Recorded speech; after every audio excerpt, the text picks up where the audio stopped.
namatekwekweza anozikana nyika yose kuti aiwa she was abducted and they removed her from the plane aiwa towards the SADC summit. Muzora nhasi obuda achinyatsokuuya achiti aiwa ndinotinda Nelson Chamisa.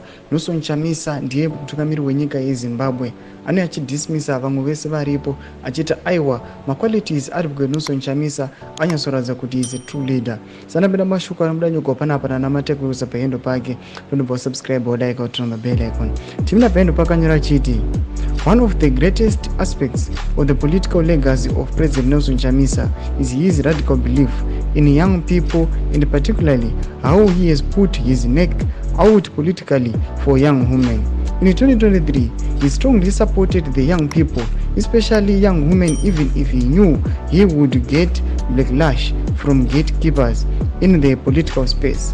He has believed in young people even before they have proven themselves.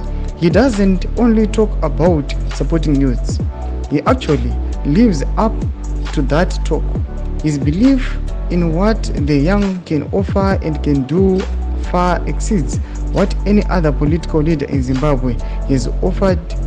For his strong insistence in the power young people have to lead, I recognize him and celebrate him. Thomas kwanomuda tokona namatekwekweza achiti ndinoya ndichikorokotedza nokupembera aiwa ari kweNelson Chamisa noda kuti aiwa anobelieve mayouths anooneka kuti aiwa even muna 2023 nemakore akapfuura his mandate aiwa ndeyekuempower mayouths vakomana vechidiki achiita kuti achiziva kuti ndivo vanhu vachiri kuzvinzwa ende ndo vanhu vachazochinja nyika yeZimbabwe.